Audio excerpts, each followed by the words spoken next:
Hi guys, welcome back to my channel. My name is Mariah, and here on my channel I post lifestyle, physiotherapy and used to be university related content. But today we're here on the University of Birmingham campus because as of a few weeks ago I was a University of Birmingham MSc Physiotherapy student. And if you're interested in that, make sure you subscribe, because today's video we're going to give you an honest review of my time at Birmingham. Now let's go. So as you guys can see, I'm obviously not in the University of Birmingham campus right now. I'm actually currently in Canada, but I got my grades yesterday and I'll insert the clip now.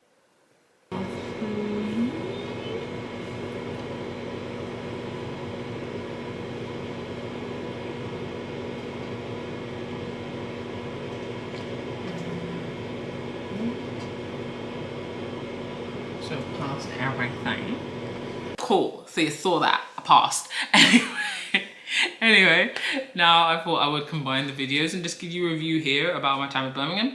I'm not going to cover the same stuff I covered in previous videos. Well, at least I'm going to try not to, because there's no point making 3 of the same videos. So if you want to hear things that you feel like I've missed in this video, go check out the other ones. I'm going to put them down in the description below, where I review like my first semester, second semester, year, etc. And if you feel like there's something I haven't covered in those videos, these videos are collective, then let me know in the comments down below and I will answer that for you. Anyway, so just getting right up into it. Some things I want to talk about is like accommodation, experiences, just like whether I feel like the degree was up to my expectations, etc. So actually I'll start with that one. So in terms of, do I feel like the degree at Birmingham was up to my expectations? Short answer would be yes, in terms of the fact that like I expected to go in there and learn more about the profession of physio. I expected to go in there and get my hands-on experience. I expected to go in there and leave with a degree, and I've done all those things. So yes, in that sense, I got what I expected. The only reason I would answer no in terms of expectations is because I'm like, the uni is of a certain ranking and I feel like we didn't achieve the learning of that said ranking. Which is a shame in my opinion, because I'm like, it kind of felt like a business transaction at one point, where it's kind of just like, I didn't stress about the poor communication, which I'll get into. I didn't stress about the poor communication once I came to terms with the fact that like, this is a business transaction. You're here to get your numbers up, and, build your name really. Whereas like, I'm here to obviously get my experience, get my degree, and your name helps me do it. So that helped with a lot of things. I'm just going to bring up my other domains that I have on my phone here. But that's how I feel about it in terms of, did it reach up to my expectations? I feel like the degree has a lot more potential than what it was giving at the time, personally. That's what I can say on that one. Let's see. Because yeah, like as I was saying, in terms of communication, there were certain things that I felt were unorganized, like especially with the placement team. There were things like in terms of the course, the modules in general, that I was like, could have been organized a bit better, but not the end of the world. But I think where it became an issue was more like the communication with the placement team and other people. And yeah, so since I brought it up, I'm going to touch on the placement team. So placement team, obviously I understand they have the job of trying to sort out loads of placements. It's not as easy as we all may think it is, but there were certain things a bit just like, could do better on. Like, for example, there was, I think, the 4th and the 5th, I believe it is, like the 4th and the 5th, or it was like maybe the 2nd and the 3rd, or 3rd and 4th. Anyway, basically, yeah, there were 2 placements where they were unable to give everybody a placement. Now, don't get me wrong, I understand that, like, again, not an easy job to source everybody a placement, but because like, obviously loads of universities are opening up the degree, the demand of the course, the demand of the profession, etc. And you're not going to be able to use all the connection, etc. But in terms of like communication, I feel like the uni and the placement team could have basically been like, hey, heads up, like I'm not going to be able to give all 60 of you a placement. Maybe 1 or 2 of you, if you want to volunteer to source your own, or you have connections, maybe dive into those and they will approve it. But no, they chose not to do that, and I feel like the time they informed people that they weren't going to be able to source everybody a placement was a little too late, in my opinion. I was never personally a person who didn't get a placement. I mean, there was a situation where like they gave me a placement in an area where I'd already had a placement, and I was like, I'm not doing TNO twice, because that's what they gave me, and I was like, it's not happening, not doing it again. So it was a bit just like, yeah, no. What are you looking for, Dan? Just the item. It's here. It's in this cupboard. No, it's in the cupboard just at the top. It's fine. Anyway, sorry, men. Can you see it in the corner? No, to your right. Yeah. Yeah, there it is. So yeah, that's Daniel for you. But yeah, it was just like, I feel like if they inform people, hey, I'm not gonna be able to source everyone a placement, then people obviously would have been able to sort their own. It wouldn't have been people in a situation where they had nothing to really do. I mean, I don't want to say nothing to do, because like what happened is the people who didn't get a placement, they started their dissertation early. So while I was on placement, other people were on their dissertation, and then when I was starting my dissertation, those people who didn't get a placement started, like made up the time basically of placement that I didn't get, well, no, that I got, sorry. So it worked out in the end, but I just feel like it was a hindrance for some people. What are you doing? Trying to be quiet, I tripped over it. He's like, I'm trying not to make noise, it makes more noise, and I'm like, okay, he's louder than the washing machine right now. So, what are you doing? Anyway, but yeah, oh, you threw me off, man.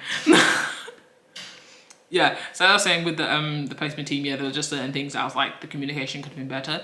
Throughout the whole degree, I feel like the communication could have been better with certain elements. It would have made things a lot smoother. But that brings me on to like support. I felt supported when I seeked support. Which, view that as you may, but like there were times where I was like, actually, I'm either struggling, or actually I need this assistance with that and I don't know how to do it on my own. Can you help me? And they came through, they pointed me in the right direction. They were like, cool, this person, that person, this, that, and really brought me the resources that I needed to get through it. But I feel like if you're not vocal about the support you need, I mean, that's like with anything in life, then you're not going to get it. That's kind of how I felt. At times it felt like people, especially for like the international students, sometimes it felt like they weren't getting what they paid for, but that's just my opinion on it. But one thing I would say I did really like about Birmingham is how many placements we were offered. So we were offered 6 placements, while obviously not every university offers you 6 placements. Some universities, I've seen people on placement and they're like, oh, I'm on my final placement. And I'm like, oh, how many have you done? They're like, oh, 3 or 4, but they do like 12 weeks. Or they'll do like 6, not just 6 weeks, like a 9 week or something. Whereas mine were like either 4 week, 5 week, or 6 week. Which some people are like 4 weeks is too short. Not gonna lie, the 4 week placements I've had, those are the ones I enjoyed the most. So I was a bit just like, oh, this is so annoying. That's only 4 weeks. In terms of like, those are the ones that I've like had a great connection with the team typically. Excluding one, but other than that, like a great connection with the team, and it kind of feels like the moment you fit in, you kind of have to leave, which was a bit annoying. So I can see the benefits of having longer time on placement, but I like having more exposure to different things, which was great. So I loved it on that end. Obviously, like the time you spend in uni really flies by. So speaking of time spent in uni, obviously when you're at uni, you're not just going to spend time studying, you're going to spend time doing other things. And the university has a variety of societies on offer there that you can participate in. In my first year, I participated in bench ball, which I really enjoyed being able to do that alongside the studies. I couldn't do it in my final year because just based off the dates didn't match up, and where I was located for placement was all over the place. I wouldn't make it back in time, but I think if I was based more in Birmingham for placement in my final year, I definitely would have continued with bench ball. Some people were on the sports teams as well. So it's possible to do other things outside of the degree that you really enjoy. And on top of that, if it's not like sports or things like that, location wise, like in Edgbaston, depending on what you're into, like there's some cafes, there's like, you can go out for a drink, you've got a train that will take you into New Street. So like location wise, there's quite a few things that if you're into those kind of things, you can find something to do, which is good. Next domain is facilities. So in terms of facilities, I'm talking like labs, for example. We had practical classes and we had those practical labs. Those practical labs were, as far as I was aware, always unlocked. The only thing is we were never really aware of what the schedule was with those labs. So it's kind of hard to judge like, okay, is it going to be free? Can I go in there and practice? Because you don't know if a class is going to come in. And that's like one thing I wish that they gave us access to the booking system. Because I was given access to the booking system when it came to my dissertation to book the lab, like a different type of lab. And I feel like that would have been beneficial close to that practical exam element, or even throughout the year to be like, I'm going to practice rather than I'm just going to sneak into this room and hope that no one tells me off for being in this room to practice. I feel like that would have been a better experience for many people, and I'm sure other people would agree with me on that one. When it came to that, in terms of other facilities, like for the theoretical stuff, like were there like study rooms, etc. Like yes, so there's a like study room or book something that comes up on the UOB app, and you can book spaces to study. So like I would book spaces in the library, the law building. In the sports building, there are like rooms which you can again book, and throughout like especially in first year, you'd get teachers being like, sorry, we've booked this, you should book it instead of just coming in the room, blah blah blah. So you get kind of told off for that, but it's kind of like, if you don't give me access to book it, how do you expect me to? Anyway, because those ones don't show up on that booking app thing. For the booking app, is typically like the Ashton Webb, which is like the building UC of Birmingham. It's the best way to explain it, because I can't remember what's taught in there. Oh, yeah, it's like the law building, or it's like the library, or the teaching learning center. But every building on campus had some form of facilities, whether it be a cafe or something that you can study in, and it'd be rather quiet. Yeah, speaking of the library, one thing I would say I really liked about the library was the cafe. Like you had like your Costa on campus, so it's got 2 Costas and 2 Starbucks on campus. I'm a Costa person versus Starbucks person, but when Costa wasn't hitting the spot, the library would, and sometimes they're roughly similar pricing as well. So that's something to consider in that sense. Another domain I want to talk about, another category. I spoke about methods of teaching before and my support forces location. Some people ask about like accommodation, like what do you do about accommodation? So for me as a home student, I couldn't apply to study, like to live on campus. That was mostly only available for international students, and they only had limited spaces because typically undergrad take the on-campus facilities. So I did private housing. In my first year, I stayed with 2 of my course mates. One of them sourced the accommodation. We all know how that one went down, but it was dirt cheap. Bills weren't included, so we just did like, you know, pay by the meter, etc. So we saved a lot of money compared to other places, but our facilities were whack, best way to put it. Whereas in my second place, I spent more money. I had an ensuite, which was nice, you know, driveway, etc. So perfect for my car, etc. I mean, there was a driveway in the first place, but I was like, no, like nicer landlord relationship and everything. But I spent, so I think first place I spent maybe a month, about let's say $350, with bills included. But the second place with bills included, about $550 a month. So it really just depends on what you're looking for. Location wise with those places, like the first place was in, I can't remember if I'm pronouncing this right, but Wholey Castle. So that's not too far from campus. You could take 2 buses to campus.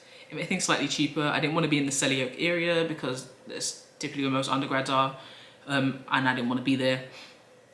But you know, it's not that far if you put that into perspective, but there's not really a lot going on around there. Whereas in my final year, I moved to Sturchley, like bordering Selly Oak area, and there's more to do around there. Transport links were better in terms of like Bourneville Station was my closest station, so I can get the train into uni if I didn't feel like driving, which would only be like a 5-minute drive. Like, I'm not gonna lie, pure laziness. But yeah, like there were opportunities more available, and it was like a nicer area, and I did like at night I felt a bit safer, which was nice. I preferred that. Definitely preferred that one. Now, the last thing I want to speak about, so I don't drag this video out, is opportunities to do things like volunteering, networking, etc. The university was supportive with that. I personally didn't use any of these services because they either didn't apply to me or I just wasn't interested. But so the university did offer things like massage courses, etc. Like many courses, well, many unis with these type of courses would. So some people jumped on like a taping course, massage course, first aid course, etc. Like the sports first aid or like pitch side. I know quite a few people in my course did that. So if you're into something like that, I'm sure the university will continue to host that. So that's something you can get involved in.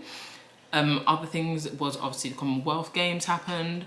They were looking for physios, so they took people off the course. People did their placement during the Commonwealth Games, which was great opportunity. They took a good handful of people. Some people had done placement with like England rugby team. Some people did placement with like, I think Royal Ballet, like good names up there, great experience to have on their CV, and volunteering experience came through regularly. We'd constantly get emails about it.